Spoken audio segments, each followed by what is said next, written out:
What's up, muchachos? Thank you very much for tuning in. Hope you guys have the most excellent day today. So I'm pretty sure by now all you guys have seen all this bullshit about Freefall returning the fandom to our roots and somehow restoring the fandom in the way that it used to be, in the good old days, the golden age of the furry fandom. But according to my YouTube analytics, most of you guys are in your early to mid 20s, so you guys probably weren't even around back then, so you don't know what it was like in the fandom 20 years ago. Fortunately for you guys, I've been in the fandom since most of you all were in Pampers. And, I realise some of you guys may still be in Pampers to this day, but that is a different subject for a different video and I'm not discussing it today. The point is, I was there 3,000 years ago during the mythical golden age of the furry fandom. I can remember exactly what it was like. So what exactly was it like, you may be asking, or screaming at the screen right now? I don't know, do you guys scream at my screen?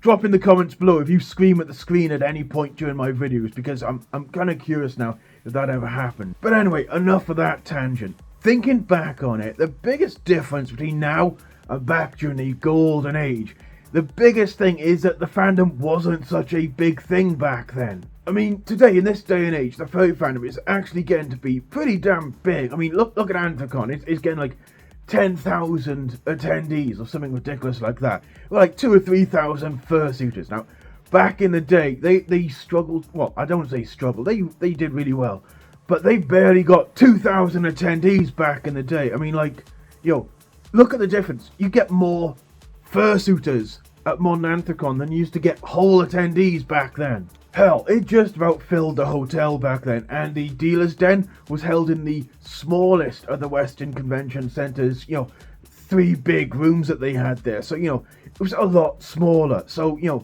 thinking back on it, the biggest difference I can think of from now to back during the golden age is it's a lot bigger now. It's a lot more accessible. There are furry conventions everywhere.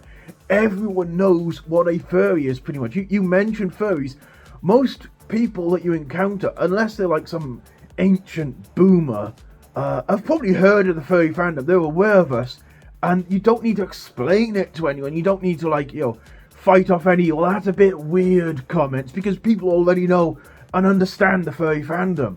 It's becoming mainstream almost in this day and age. So that is the biggest difference between now and back during the golden age of the furry fandom. I mean, hell, when I first joined and I went to my first fur meet, there were 7 furries there, and that was including me.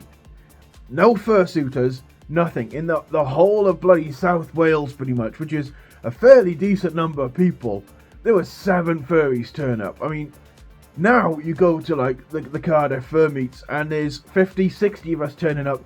There's a whole plethora of fursuiters turning up. It's a whole different kettle of fish these days. You go to conventions, like even the smaller conventions are drawing 1,000 or 2,000 people. Like not even the main conventions in an area, they're getting big themselves. So that is a massive difference. And I'm gonna say it now. A lot of people are like, oh, but it was a close knit community back then. Everyone knew everyone. It's like, yeah, but is that really such a good thing when you already know everyone? You're not meeting anyone new. Is that really such a big issue? It's kind of like living in a small Welsh village where everyone knows your business and everyone knows you. So it's like, you can't really do anything without everyone knowing your business. So, having more people you may never have met before in the fandom, that is a bonus. That is an absolute win. And I know this is a bit of a controversial subject, but there were no celebs in the fandom back then. I mean, like, Lil Nas X was like 5 years old back then. Violent J, who famously joined the fandom with his daughter, Dad of the Year award right there. He was still singing about how magnets confused him. And the CSI episode on furries had only just dropped. So, that was doing the rounds. That was giving people a bad rap back then.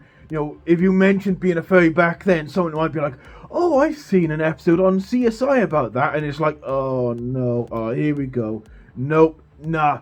I am so glad it's moved on from being the first thing people think about when you mention the furry fandom. And this was before the days of Facebook and Twitter and YouTube and all that kind of stuff. We all met on like ancient ass forums and using screeching dial-ups to get into IRC chats. So it was a lot different back then. There was no real social media when I first joined the fandom. But there were no real popufurs in the modern sense of the word. I mean, there was Uncle Kage, who I swear is like some sort of immortal, undying mummy of the furry fandom. And that is a really good thing because he does such a great amount of work for this fandom. And I think the fandom will genuinely be lessened by his passing. But I don't think that's going to be for another 30 or 40 years because he is slowly pickling himself with alcohol, which, again, good thing. Absolutely, keep it up, my dude. And I suppose we have to acknowledge that there was also 2 Griffin back then. But there wasn't this massive deluge of popufurs we get now, where it's like everyone with a Twitter following of 10,000 or more is, posing for pictures and acting like a total dick to people. But yeah, tangent aside, the fandom is a lot more popular these days, a lot more common. I mean, I encounter furries on the train quite regularly. I encounter them in shops, I encounter them in pubs. Hell, I work with 6 other furries, and it's not some niche furry business that you're talking about. It's like, an actual office with office types and hoity-toity boomer managers. It's like, and there's 6 of us in there. Like, well, hell, I even encounter furries in fandoms that are traditionally anti-furry, like the 40k fandom. So, that is a big difference now. It's like, back then, you really struggled to find other furries. It's like, you'd be lucky if you found one other furry in your local area, in your local village and whatnot. Now, it's like, I'm thinking about it. There's 2 furries in my village. I throw a stone over the valley, there's another furry. I drive just over the hill, there's about 30 furries. It's like, they're everywhere now. Furries are multiplying at an extraordinary rate, and they're going to take over the world, I think. I mean, just a thought, though. It's like, who do you think will be the first world leader to come out as furry or acknowledge that they were furry in the past? I mean, like, do you think... I don't know, random tangent, let's get back on subject. But yeah, even brands are getting on board with the furry fandom now. I mean, you see it recently. I mean, there's the controversial KFC thing where they were a bit dickish using someone's persona for their advert, but it was a bit of a laugh. It wasn't a major issue. But even brands are getting on board with the fandom now. I mean, the fandom is becoming a thing in itself, and regular people are getting into it. The demographic of the furry fandom is exploding. I mean, back in the day, back in the golden era that these people are talking about, it was, I'm not going to lie, it was a bit of a nerdy sausage fest. Back then it was legit a bunch of neckbeards sat around a table discussing whether Renamon or Crystal had the finer ass. But at least nobody's ego was inflated by their Twitter account. That's one positive back then, I suppose. But I'm wondering to myself, I see 2 Griffins supporting Free For All, and they're bringing us back to the roots. I'm wondering if what 2 misses most is the fact that back then, he felt special. Like I said, there weren't a massive, deluge of popufurs back then. He felt like top knob of the furry fandom. And I think what he wants to go back to, is everyone fucking worshipping him. Unlike today, where he's become a bit of a background character, really. I think that's quite a nice way to segue on to how the fandom used to deal with bad actors in its midst, then compared to now. And no, not that kind of bad actor, but this kind of bad actor. Now, at its core, then and now, the fandom was made up of the same basic types of people. If someone was doing something gnarly, people would call them out for it back then. The difference is, back then, we didn't have social media to put them on blast, so you could put someone on blast in the local area, and the local furs would know there was an issue with that person, but it generally didn't get around. There's no Facebook or Twitter to spread bewares or anything like that, so you couldn't really get the word out. Back then, you were a lot less likely to just randomly encounter a furry from another area. It was a lot more, the circles were a lot closer. It was more the local area demographic that you'd be encountering. So while I'm sure there were people screaming bloody murder about gnarly dudes over in the US, I didn't hear about them because I wasn't interacting with those dudes. I mean, hell, I don't think we even had fur affinity back then. Everything was done on, like, if you wanted to share art, you went to VCL. That's where I went for my furry fix. But in this day and age, if you want to put out a beware on someone, it's easy. You just type it up, slap it on Twitter, and suddenly the whole damn fandom knows this shit. And, this has pros and cons. I mean, The pros are like, the really gnarly dudes out there. It is quite easy to get the word out about them. If someone's done something really grim, you can let the whole fandom know, and the fandom will learn of it. The cons are if someone has done something that's like, they were a bit mean to you, or, it wasn't really worthy of letting the whole fandom know, still, the whole fandom will know because it's so easy to put this stuff out there. So I'm stealing this section because I'm American, and I guess now we're not stealing land anymore, but video segments apparently. Anyways, gray muzzles, the furries that have been here since the Mesozoic period. And you're probably wondering why is this fucking 2-year-old is talking about skeletons. Well, that's because it'd be way more interesting for a young furry to give a take on gray muzzles and adults rather than that teenager that just spoke before me. Wait, hold up. Sharpano is not a teenager and is instead a 30-year-old man?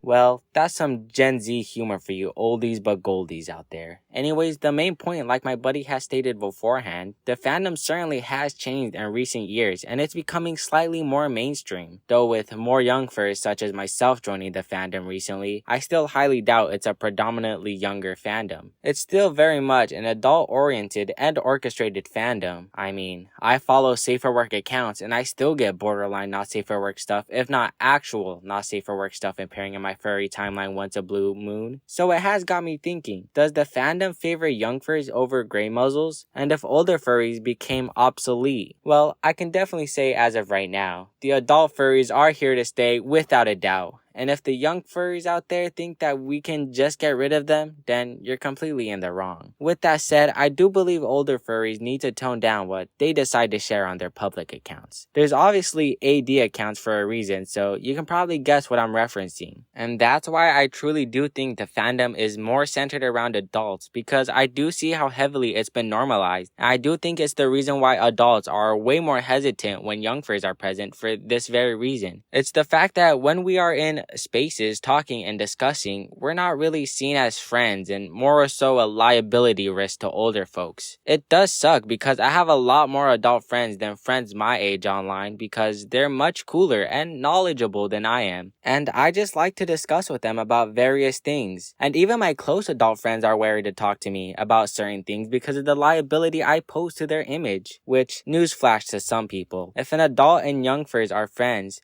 that does not mean they are preying on them for malicious reasons. Young furs are allowed to have friends that are adults, and adults are allowed to have friends that are young furs. Just know the boundary to not send or talk about explicit stuff with them. I follow this sentiment as well. But for young furs, if you see a minors do not interact account or an adult not wishing to interact with minors, that is totally okay. They're allowed to do so, and you shouldn't hate on them. Reflecting on the fandom, I don't think young furries and adult furries have reached common ground on how we should treat each other in this fandom. And I don't think we reached this common ground by providing more safer spaces for us young furries to just be young furries. Because there's a big difference from sanitizing the fandom to appeal to the media and genuinely making the fandom a safe and secure place for us young furries to not have to worry about stumbling into adult content. What I mean by that is like when you guys do horny on main type of jokes or suggestive thumbnails. We see that, and obviously you guys make that because it's clickbait, it gets views and whatnot, but I don't want to have, young furs to just look at the pool toys and next thing you know, you look on Twitter and you see young furs grinding on pool toys. Nothing against pool toys, this is just an exaggerated example. But if you want my stance on gray muzzles and older furries, then I absolutely do not have a problem with older furries or talking to them. They're lovely to chat to. But I do believe that older furries see us young furries as nuisance because everywhere we go, we do kinda start trouble. I'm not saying tone down the adult influence because there's a time and place for everything. What I'm saying is that maybe gray muzzles and young furries should work together to continue to make the fandom to be all-inclusive and safe to everyone, rather than just being on a civil war on whether you're too old to enjoy a hobby or too young to appreciate a fandom. Anyways, that concludes my segment on this no-name channel. Before Sharpno Viagra kicks me out, be sure to subscribe on my YouTube channel because I'm the best YouTuber to ever live and I'm clearly better than him in every shape and form, both mentally, physically, aesthetically, athletically, verbally, studiously, financially, because he is a stupid piece of shit. Connection terminated. And that's another lovely segue into another segment I want to talk about, and that is how you cannot escape the furry fandom in this day and age. And some of it's how to put it, more raunchy aspects. I mean, you go on Twitter and guarantee within about 5 minutes of scrolling, if you're in the furry fandom, you will encounter a big boobed vixen, or some muscle-bound wolf flexing for the crowd, or, you know, some random raccoon with his dick out. You know, there's all sorts that you will encounter. It's a lot. There is a lot of this stuff out there, and you really cannot get away from it. You know, as adults in the furry fandom, I really do think we need to take more care to ensure there's safeguards to ensure younger furs don't get exposed to this kind of material. And you might be saying, well, they shouldn't be following my account. It clearly says 18 plus on my account. Well, think about this, right? Twitter will show other people posts that your friends have liked. Just random people. If you've got a mutual who likes your, you know, dick pic or whatever, it's going to then show that picture to other Twitter users saying this user liked this picture.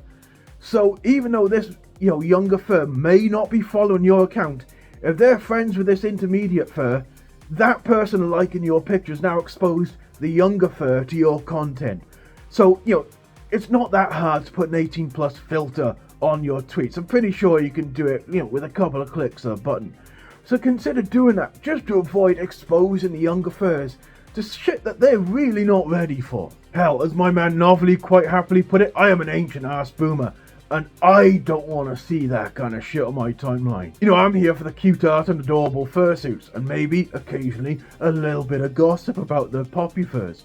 I'm not here to see your dick pics, dudes. And on the note of cute, adorable fursuits, the number of fursuits in the fandom now has skyrocketed. And the quality, I mean, damn, modern fursuits are a league of their own compared to some of the older fursuits were fucking classics. They were really cute, they were cutting edge. But some of the shit you get these days is beyond unreal. But I really do think that is a subject for another video, possibly with Conifer, because, well, this video is getting a bit lengthy itself, and I don't want to keep you here all day riveting on about stuff that I'm really not a subject matter expert on. So in conclusion, the biggest changes to the fandom, I think, is the size of the fandom and the number of people getting involved in it and how mainstream it has become. But I definitely think the changes have mostly been for the good. I think the growing social conscious of the fandom, you know, dealing with zoos and Nazis and stuff, that is all a great thing, and the fact that it's more connected now and that we can share this stuff easier is a definite boon to the fandom, because it helps us regulate the gnarlier types in the fandom and, you know, maybe shoo them out if we can. And yes, I have nostalgia for the good old days. I look fondly back on my memories of Anthrocon 20 years ago and how much fun I had there, but I think every old person has this. You know, when you get past about 35 and you start looking back on, you know, the good old days back when you were young and spry, you look on it with rose-tinted glasses. And everything seemed better back then. It all seems like a much more fun place back then. But I can assure you that the fandom at its core has not changed in the last 20 years. It is still the same loving and most excellent fandom that I joined back in the day. The difference is I'm older and slower now, and things seem like a lot more effort. Now you all need to get the fuck off my lawn. I got important shit to do, like shouting at clouds and shaking my fist angrily at youngsters. So you take care of yourself, you have a most excellent day, an amazing week. If you enjoyed this video, this random ramble for the last 20 odd minutes or whatever, please drop a like, subscribe, do all that good YouTube shit for me. Consider joining my Patreon, swinging by my Discord. You all know this spiel by now. So you have a most excellent day, and I will see you guys in the next video, okay? Take care, ta-ra.